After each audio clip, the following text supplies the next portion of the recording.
talaga kumita sa YouTube? Hi, ako nga pala si Giselle Roselias. I am a YouTuber for almost 2 years. At ngayon, isi-share ko sa inyo yung personal experience ko kung paano ako kumita sa YouTube in 5 practical ways. And isi-share ko rin sa inyo yung mga tips kung paano magsimula sa YouTube. Proven and tested na talaga to, guys.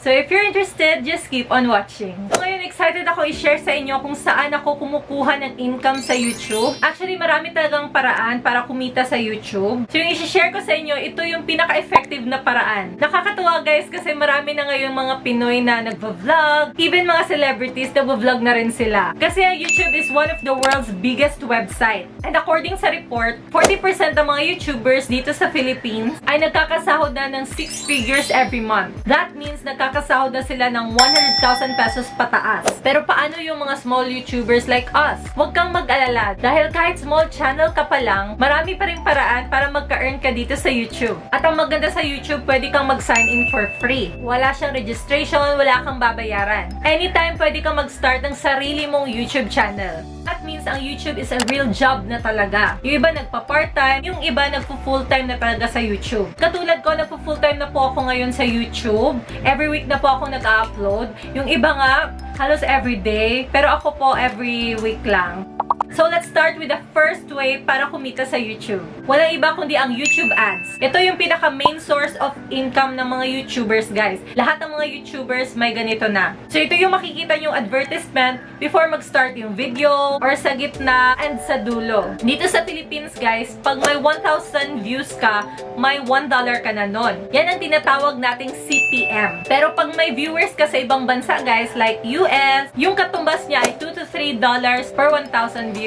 So, mas malaki yung sahod mo pag taga-ibang bansa yung nag-view ng mga videos mo, guys. And masaya ako, guys, kasi may mga viewers ako from the other countries. Malaki yung katumbas niya. Pero mostly, mga Pinoy talaga yung mga viewers ko. Kasi nga nagtatagalog lang ako dito. Which is okay lang. So, ito yung maganda sa YouTube ad. Kung yung vlog mo ay more than 10 minutes, pwede kang maglagay ng 2 to 3 ads sa whole video mo. Kasi, guys, pag short yung video mo, less than 10 minutes, isa lang yung ad na pwedeng malagay. So, advantage talaga pag longer videos kasi mas marami kang ads na mailagay and more earnings. So, yun yung ginagawa ko ngayon, guys. Yung mga videos ko ay more than 10 minutes. So, hindi naman maganda yung sobrang maraming ads, guys. Kasi annoying na siya at hindi na matutuwa yung viewers mo nun. So, sa akin, okay lang 2 to 3 ads.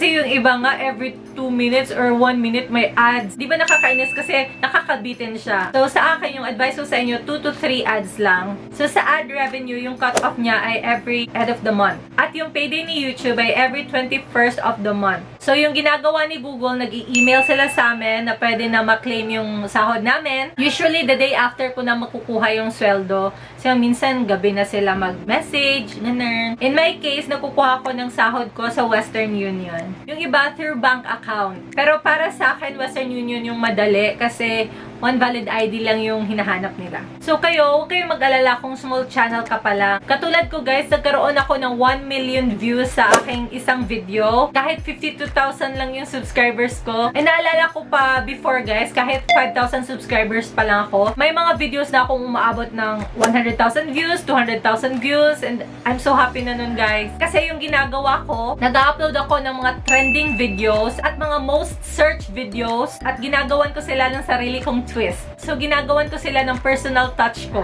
Halimbawa, yung paano ako pumayat ko na video. Umabot siya ng 1 million views kasi isa siya sa mga most searched videos. Meaning, ang rami sa ating gustong pumayat. Kaya ang raming nagsisearch nun. So, napag-isipan kong gumawa ng ganong videos. Shinare ko yung personal experience ko kung paano ako pumayat. Kaya ang raming nag-like nun, nag-comment nun. So, nag-viral talaga siya. At napapansin ko yung trending videos ko ay yung mga ukay-ukay haul, Shopee haul. So, ito yung tip ko sa inyo, guys. Kung gusto nyo magkaroon ng maraming views, i-try nyo mag-upload ng kahit anong videos, basta related sa channel mo. And i-observe nyo kung saan mas maraming views. Katulad ko, maraming views talaga pag nag-ukay-ukay haul ako. So, ngayon, gumagawa na ako ng ukay-ukay haul every every month. So, para lang yung TV series, guys. Gumawa ka lang ng maraming episode, like episode 1, episode 2, episode 3. Kasi alam mong maraming mag-view pag ganyan yung ina-upload mo. Like, for example, yung channel mo is about cooking. So, alamin mo yung recipe na gusto ng mga viewers mo. Like, for example, marami kang views sa mga dessert. So, gumawa ka ng maraming desserts recipes. Para sa akin, guys, hindi pa rin sapat para kumita ka sa YouTube ads. Kasi hindi naman natin malalaman kung maraming mag-view sa mga videos natin na i-upload. Pero huwag kayong mag-alala kasi yung second ways para kumita kayo sa YouTube ay walang iba kundi itong brand deals and sponsorship. So, ito yung number 1 reason kaya yung ibang vloggers ay kumikita talaga ng mas malaki. At alam nyo ba, malaki talaga ang mga binabayad ng mga iba't ibang brands sa isang YouTuber para sa isang video lang. Grabe, umaabot siya ng 6 figures para sa isang video lang. Lalo na pag malaki na yung channel mo. Yung mga big channels like Alex Gonzaga, Lloyd Cafe Cadena, Jamil, Michelle D.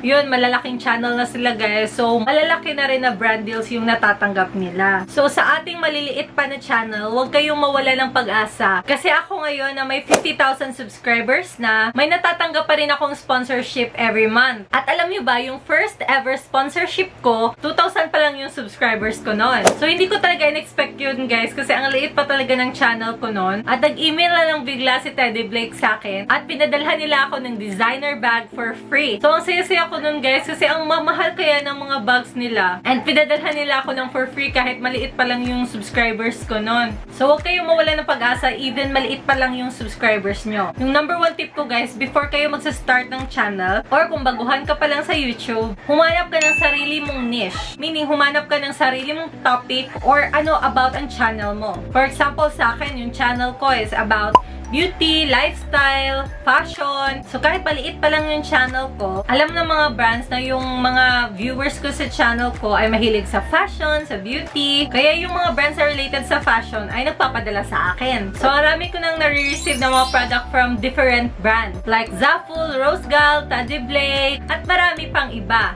Kung ikaw mahilig ka sa photography, mag-upload ka ng maraming photography tutorial. Kung ikaw mahilig ka mag-makeup, mag-upload ka ng mga makeup tutorials. At yung mga brands related sa makeup, magpapadala sila sa iyo. So, number 1 tip ko talaga ay humanap kayo ng sarili yung niche. Yung first ever brand deal ko, na binayaran talaga ako ng isang brand, ay nung may 5,000 subscribers pa lang ako. So, kahit maliit pa lang yung channel ko, binabayaran na ako ng mga brands. So, yung ginawa nila sa akin noon ay nag-email sila sa akin at pinadalhan nila ako ng free products. Tapos, ipina-review nila sa channel ko at binigyan ko sila ng sarili kong rate in 1 video. Kasi ako, guys, meron akong packages pag may nakikipag-collab na brand sa akin. So, i-insert ko lang dito yung mga samples ko na mga packages. At yung ginagawa ko, guys, nag-i-email pa talaga ako sa mga brands na gusto kong i-collab. So, advice ko sa inyo, pag may nakikipag-collab na brand, huwag kayo basta-bastang tumatanggap, guys. Piliin mo yung brand na related sa channel mo. Kasi pag hindi siya related sa channel mo, hindi yan magugustuhan ng mga viewers mo. So, isipin mo rin na related ba sa channel ko? Matutuwa ba yung mga viewers ko nito? Or makakatulong ba siya sa mga viewers ko? And guys,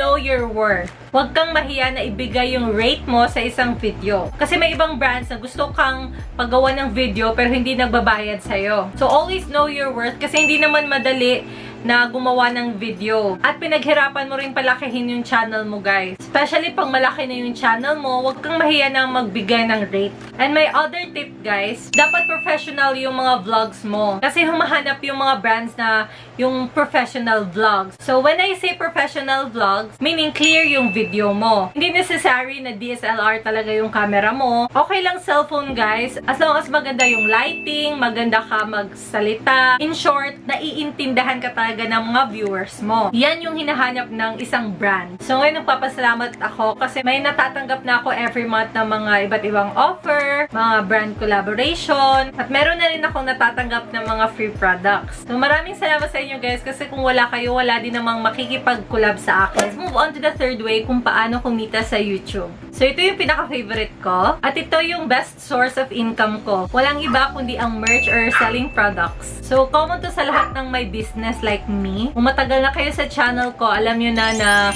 may online shop ako, which is Baligya Barato. So, sobrang laki ng tulong ng YouTube sa aking business, especially sa pagmamarket at sa pagpapromote ng aking mga products. At ang na-observe ko, mas marami nang bumibili sa akin simula nung nag-promote na ako ng mga products ko sa aking channel. Nakakatuwa kasi na-discover nila yung shop ko dahil sa aking vlogs sa aking YouTube channel. Yung ibang mga vloggers guys, yung mga binibenta nila mga makeup products, especially if you're a makeup vlogger. One of the best example nito guys is si Jeffree Star. Alam niyo naman na malaki na yung makeup brand niya. Dahil sa pag-YouTube niya, mas lumaki pa ang kanyang business. Yung iba naman like a photographer, yung binibenta nila ay mga presets. Meaning, nagbebenta sila ng mga iba't ibang filters sa photos mo. Yung iba naman, yung mga binibenta nila ay online training at online coaching. Especially yung channel nila is about online business. That's why ito yung pinaka-favorite kong way kasi pwede kang magbenta ng products anytime you want. So, yung mga tatlong ways na shinare ko kanina, yun talaga yung mga personal na na-experience ko at dun talaga ako kumukuha ng income sa YouTube.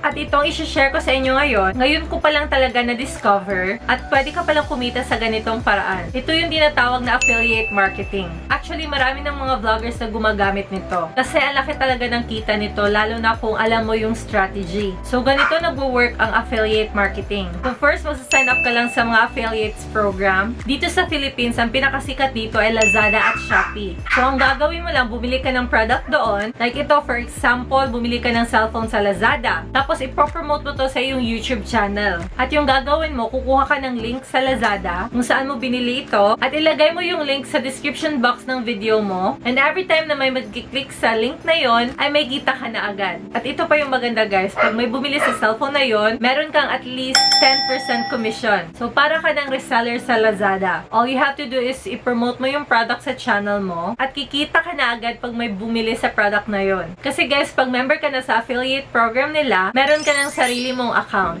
Mamomonitor mo na doon kung ilan yung kita mo. At guys, may kilala akong vlogger sa YouTube na sobrang laki ng kita niya dahil sa affiliate marketing. One time, nag-promote siya ng isang lens para sa camera. Kinabukasan, laki yung gulat niya kasi pag-check niya sa kanyang account, ang rami palang nag-click ng link niya sa description box. So, sobrang laki ng commission niya nun. Umabot siya ng 100,000 in just one night. So, excited na ako i-try itong affiliate marketing kasi ngayon nagpa-process na ako ng aking bank account. Kasi hindi ka maka-register sa kanilang affiliate program pag wala kang bank account. So, ngayon nagpa-process na ako para maka-register na ako agad. And lastly guys, optional lang ito. Bagay ito sa mga vloggers na mayroong team. Kasi in my case, ako lang at yung kuya ko yung nag-work sa aking YouTube channel. So, hindi ko masyadong magagamit to. Pero yung iba, pwede nyo ito magamit kung marami kayo. So, ito yung tinatawag na crowdfunding. Meaning, yung mga viewers mo, pwede silang mag-donate ng pera para sa YouTube channel mo. Ang common website na ginagamit ng crowdfunding ay yung Patreon. So, through funding, pwede kang kumita para mapaunlad yung channel mo.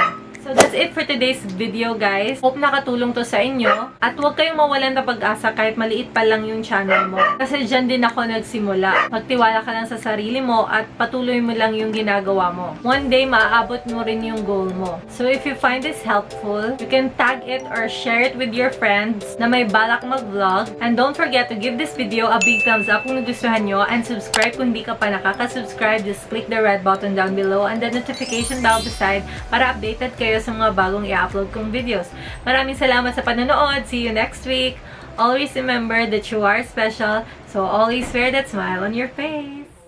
I don't usually go out this late at night to the place where the animals go, but baby, I'm here and I'm watching you move. There's just one thing you should know, girl, you are my fire.